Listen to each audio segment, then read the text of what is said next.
السلام علیکم، میں محمد یوسف پاکستان کے شہر بکر سے بول رہا ہوں۔ یہ فرض نماز کے بعد جو آیت الکرسی پڑھتے ہیں، کیا یہ حدیث سے ثابت ہے یا نہیں؟ مہربانی فرما کر آپ اس کا جواب دیں، شکریہ۔ نحمدہ ونصلی علی رسولہ الکریم، اما بعد۔ آپ دیکھ رہے ہیں نور ٹی وی جدہ اور میں ہوں آپ کا دوست، آپ کا ہوسٹ محمد عاقل۔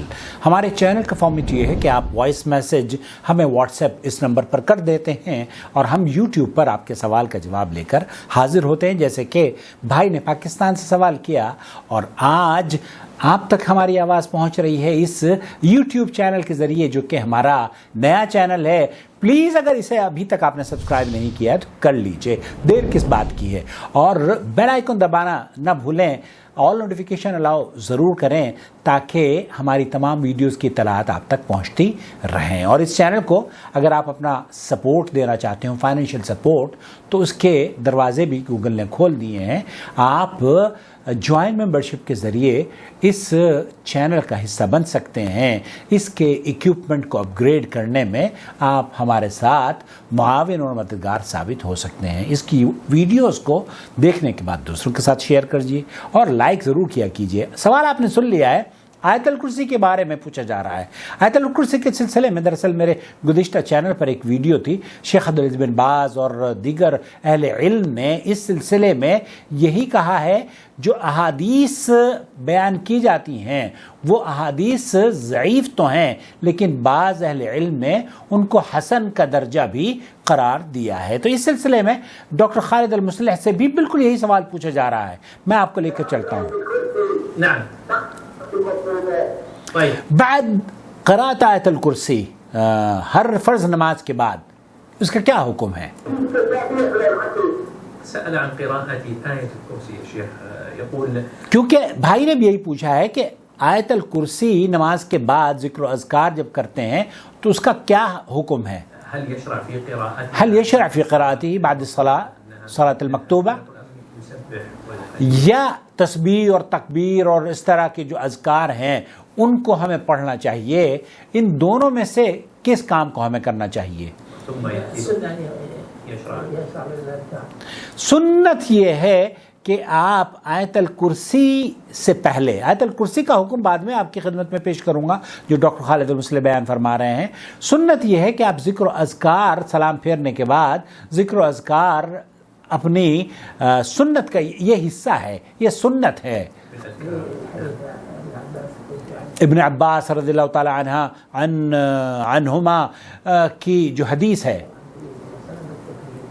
یہاں حدیث عبداللہ ابن عباس رضی اللہ تعالیٰ عنہما یہ فرماتے ہیں کہ نبی کریم صلی اللہ علیہ وسلم جب نماز کا اختتام ہو جاتا تھا تو ان کی بلند آواز، تکبیر کی آواز سے ہم پتہ چل جاتا تھا کہ آپ نماز ادا کر چکے ہیں۔ تو ذکر و اذکار کرتے، تکبیر کہتے، اور یہی ہے کہ ہمارے یہاں ہندوستان پاکستان میں اس سنت پر عمل نہیں ہوتا الا صرف اہل حدیث کی مساجد میں۔ اہل حدیث کی مساجد میں یا سعودی عرب میں بھی آپ دیکھیں گے جب نماز پڑھ لی جاتی ہے تو ذکر و اذکار بلند آواز سے کہی جاتے ہیں، اللہ اکبر۔ اہل حدیث، تمام اہل حدیث مساجد میں آپ انڈیا پاکستان میں دیکھیں گے اللہ اکبر، پھر اس کے بعد استغفر اللہ استغفر اللہ استغفر اللہ، اللہم انت السلام و منک السلام۔ تو یہ اذکار بلند آواز سے کرنے چاہیے، اتنی بلند آواز سے کہ آپ کے برابر میں جو بیٹھا ہوا ہے یا مسجد گونج پڑتی ہے، جیسے کہ حرم میں بھی آپ نے دیکھا ہوگا۔ وبالذکر برفع الصوت، شیخ فرما رہے ہیں کہ اللہ کے رسول صلی اللہ علیہ وسلم اپنی آواز کو بلند کیا کرتے تھے۔ اس بلند آواز کرنے کو یہ سنت عمل ہے، اور اس سنت سے خاص طور پر احناف کی مساجد محروم نظر آتی ہیں۔ لذکر بعد الصلاۃ، تو نماز کے بعد جو ذکر و اذکار ہے وہ مسنون عمل ہے۔ وذلک بالتسبیح، تسبیح پڑھی جاتی ہے، ذکر و اذکار کیے جاتے ہیں جو اللہ کے رسول صلی اللہ علیہ وسلم سے ثابت ہیں۔ حدیث عائشہ، حدیث ثوبان، اللہم انت السلام ومنک السلام تبارک یا ذو الجلال والاکرام، وقراءت آیت الکرسی۔ شیخ فرما رہے ہیں آیت الکرسی کا جو پڑھنا ہے، جاء فيها حدیث انس، حضرت انس سے یہ حدیث مروی ہے جسے قاری خلیل الرحمن جاوید نے بھی اپنی کتاب میں ضعیف کہا ہے کہ اہل علم نے اس کو ضعیف قرار دیا، علامہ البانی نے بھی اس حدیث کو ضعیف قرار دیا ہے۔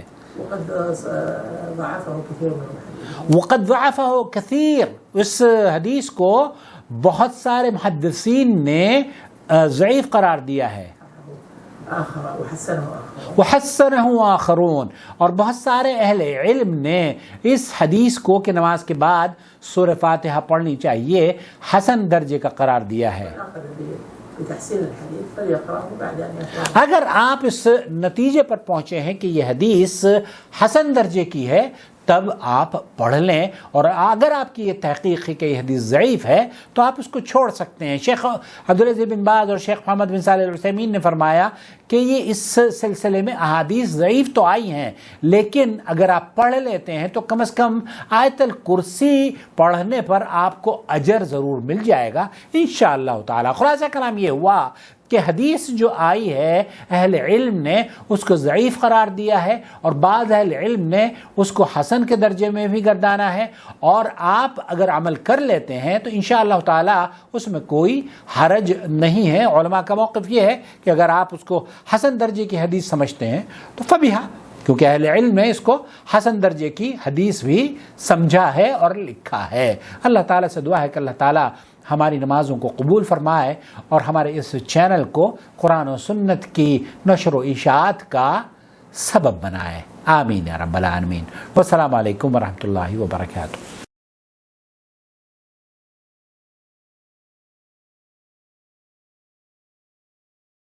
الله ولي الذين آمنوا يخرجهم من الظلمات إلى النور والذين كفروا أولياؤهم